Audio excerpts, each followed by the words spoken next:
Listen, I know you've got this big, amazing, dreamy vision of what you want your business to look like at the end of the day and who you want to serve and the impact you want to have. And I love you for that. But here's the thing, if you don't have goals to go with that impact, it's like putting your destination in your GPS and then never hitting start. That's not going to work. Today, we're going to talk about how to create those goals that line up with your vision. So it's going to help you get there. We're going to hit the start on your GPS. We're going to map out your coordinates and off we go. I'll see you in the episode.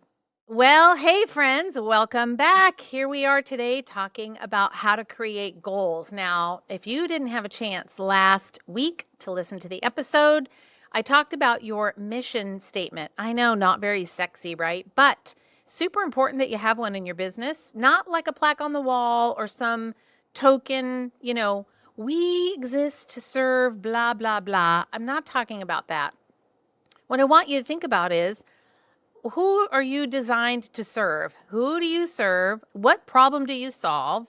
What's the transformation for them? So that's what your mission is, basically. It's like the solution that you want to bring to the world. So go back, if you haven't had a chance, go listen to last week's episode because this week's going to make a lot more sense. So today, we're going to talk about creating goals that support your mission. So, as I mentioned at the beginning of the show, that your mission statement is like the coordinate or the target that you would put in your GPS. So, if you're going to go on a trip, you're going to put in my end destination is Chicago, Illinois at a certain address in the outskirt town. Okay, I'm going to put that there. But if I don't know how to get there, then I'm likely to take a right turn and a long turn. I could probably hit the general direction. Like I know from where I am on the West Coast, Chicago is east. And from where I am, it's actually a little bit south of me because I'm pretty far north in Seattle.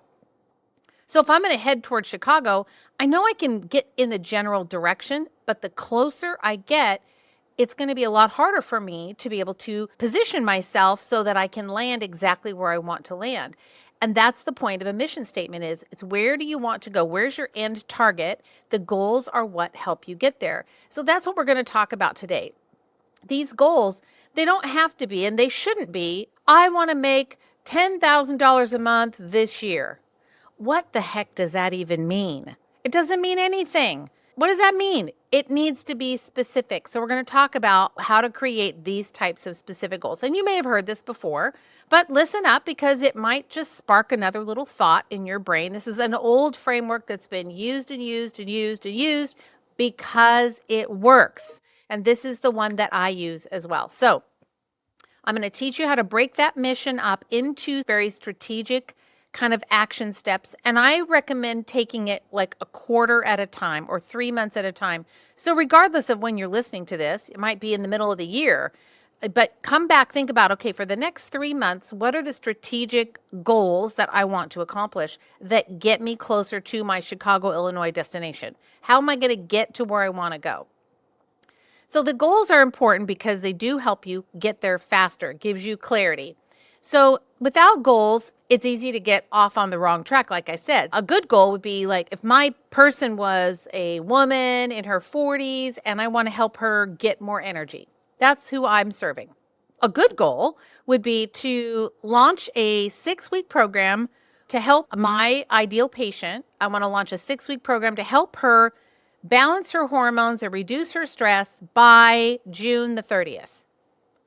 So now I know who the goal is about, and it lines up with my mission because I'm serving women that are over 40 and I'm helping them get more energy. And the lack of energy has to do with some dysfunction in the endocrine system. So perfect goal for me. I'm going to create a 6-week program that's going to help her reduce her stress and balance her hormones. And I want it done by June 30th. Perfect. Here's another one. Let's say that my ideal audience are families. I just work with families, moms and, with young kids. My goal, this is more of a business goal. The last one was a patient-facing goal. This one is more of a business goal. And it might be, I want to increase the number of new families I get in by 20% in 6 months. Great. That's your target. It's kind of like a sub-target. Okay, so your big target is working with women over 40. But a sub-target would be creating a program that's going to help them solve whatever problem. Kind of like, where is my first night that I'm going to spend on the road on my way to Chicago? I'm not going to drive straight through. I'm too old for that business. I would have done that when I was young. Forget it. I'm not doing it now. I'm going to create a stopping point. So where's that point? Where do I know that I went, I achieved, I arrived? That's the 6-week program. That would be increasing these consultations or new patient appointments by 20% within 6 months. So this one's a little bit of a longer goal. You can set it for whatever you want it to be. So when we set these goals, all it does is it gives us a focal point to center and kind of latch onto, and then we can create the specificity around the goal. So here's the framework. This is, again, a used, old, tried and true framework. It's called a SMART goal. Now, if you've never heard of it, I'll explain. If you have, hang on. SMART is an acronym. SMART, the first S means specific. So we have to be very specific about what we want. I want to create a 6-week program. That's my specific thing. Okay, it's measurable. How are we measuring it? Well, I know that I'm going to create this program. It's going to be 6 weeks long, and I have a date that I'm going to have it finished by, and I know who it's for. So I can measure how this goal is going to pan out. That's the M. The A stands for achievable. And that means that the goal has to be realistic based on your resources and time. So if I said, in the next 2 weeks, I want to be completely moved out of my office into a new space down the road, that is certainly not achievable. Not going to happen. So don't bite off more than you can chew when you create your goals. They have to be achievable, given your amount of time, availability, resources, money resources, staff resources, all the things, holidays, birthdays, summertime, wintertime. Consider all of that when you create your goals. The R stands for relevant. And this one is so important because it has to be relevant to what? To your mission. Who are you serving? What problem are you helping them solve? And what is their outcome? So a bad goal, as it has to do with relevancy, would be if I'm supporting women in their 40s, and I mentioned this last week, and I'm going to bring in a man who's going to teach men about how to get more beard hair. I know, bad example. I just made that up. But that doesn't have anything to do with women in their 40s. So I have to keep it relevant to the end target and my GPS. Where am I ultimately going? I got to keep it close and in line with my target. Then the last one is the T, and that just means time bound. So you want to put a time limit on it. I want a 6-week program by the end of X month. Or I want to increase my consultations, my new patient appointment by 20% within 6 months. So that date, 6 months, whatever that is, August 15th. You set the date, but it's got to be time bound. So they have to be specific, the goals do, specific, measurable, like you know when you made it. I know when I pull into the hotel, it's measurable. I made it. I did it. It has to be achievable, and then it has to be relevant, and then it has to be time bound. So let's get specific. Let's go with, let's do one about busy moms. Let's do that. So I'm serving busy moms, and I'm helping these moms take care of themselves better. Like, find ways to do a little bit more self-care while still loving on and caring for their family, because I know that that's a need that these moms have. They don't take care of themselves. They don't spend enough time nurturing themselves. So I want to help them do that. So one way I'm going to do that, I've decided, is I think my moms would love it if I would create a monthly newsletter, which is just short form for an email, like an email newsletter. But I want to create some kind of a monthly resource with stress reduction tips, self-care tips, and some family-friendly recipes. Do you see how that still points me towards my end mission? My mission is this woman who needs to have more self-care in her life and still take care of her family. So I want to create a newsletter that I can send out every month that has the information in it that she's really going to look forward to getting, and it's going to help her. I'm going to have some recipes for kids, some snacks, etc. So how am I going to do that? Now I'm going to use my SMART framework, and I'm going to start kind of mapping out the goals. So S stands for specific. What am I doing? I'm creating a newsletter and it has stress reduction strategies and recipes. That's very specific. So now when I go to create these newsletters, I know exactly what's going to be in them. They're going to have stress reduction, self care strategies, recipes. That's what is specific about what I'm doing, my goal. The next one is has to be measurable. When am I publishing these? Once a month. Now I know every single month I've met my goal when I have that newsletter ready to go every single month. So I can measure that I've done it. The next one is it has to be achievable. So, do I have the time to create one newsletter a month? What if I said, I'm going to create an email a week for her, but I'm already working 50 hours a week? How am I going to add that in? Do you see it? Once a month, I've got time to do that. So that's achievable. And with a monthly newsletter, I actually can plan and work ahead so that I'm not down to the wire trying to cram things in before I need to get it out. I can actually work even several months ahead. The R stands for relevant. Is it relevant? Absolutely relevant. It's helping my mom achieve what she wants, which is my mission. That's what makes it relevant. And then is it time bound? Yes, because I said I wanted to launch this newsletter by March the 30th or whatever the date is. So now I have a time limit on this goal. That's how you create a really great goal. Maybe only choose just one or two. You don't have to eat the whole elephant in one big bite. But there are several different types of goals. So that was an example of a goal that you could create around serving your patients. But there are also business related goals. You might say that you want to bring on a new staff member, or you may want to increase your revenue, like I mentioned with the pediatric family situation. You may decide that your goal is to improve patient retention. And here's just a tip. When you create these goals, you want to think about what is the pain point in the business right now? Where am I struggling the most? What is the rock in my shoe? You've probably heard me talk about that before. But the analogy is if I'm out on a walk with my husband and I'm kind of, my gait isn't the same as it usually is. It's because I've got this little tiny little pebble in my shoe. And it's not that I can't walk, I can still walk, but the little piece of rock is irritating me. And every time I make a step, I'm just irritated by this thing. And it's because something's not working. It doesn't have ease. If I stop, identify the rock, I find the rock, I take the rock out of my shoe, put my shoe back on.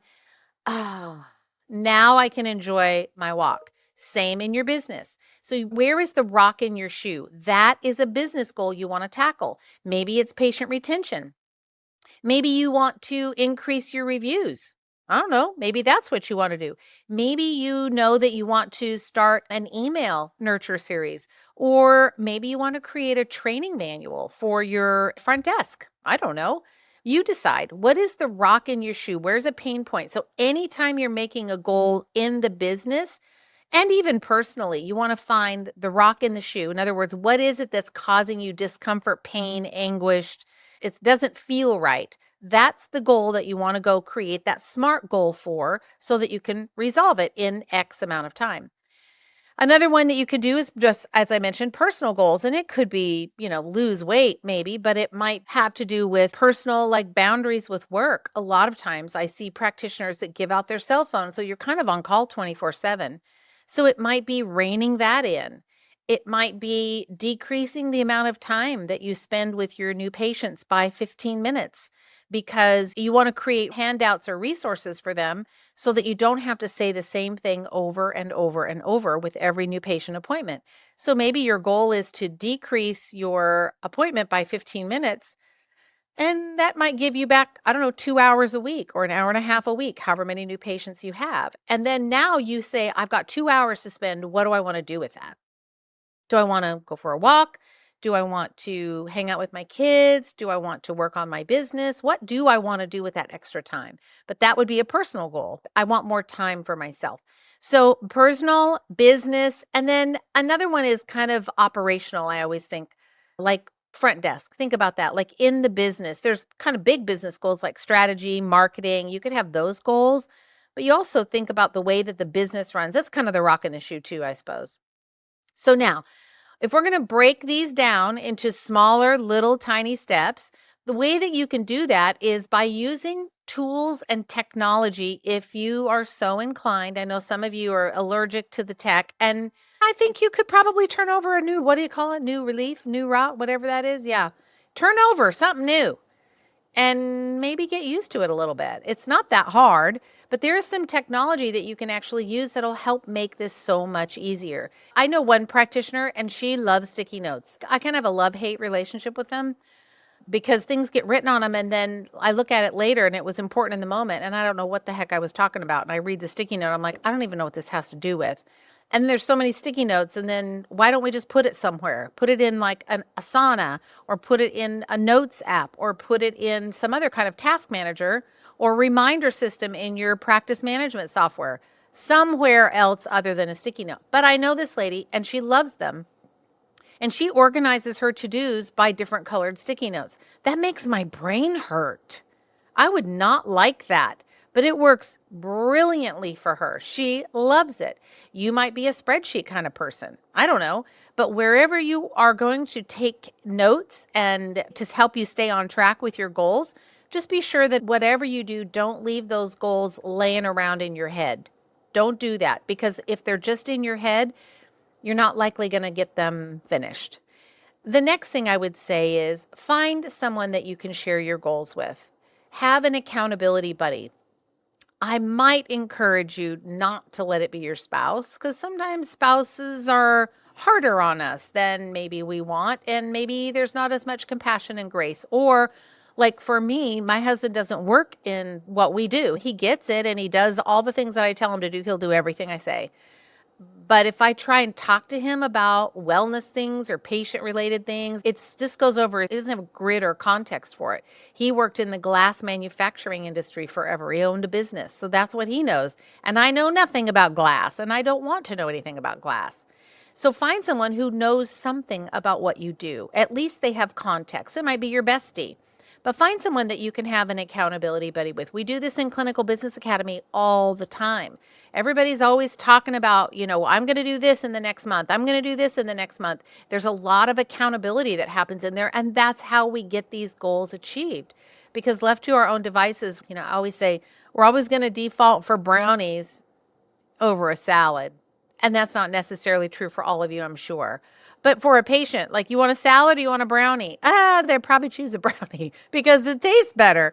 So make sure that you're not falling into that temptation of like, oh yeah, I'll work on that newsletter later. Have an accountability buddy that's going to help you. So think about your goals as like the bridge. They're like the roadmap. They're going to get you from where you are to where you want to be. So my challenge to you is to write down this week 3 SMART goals that align with your mission. 3.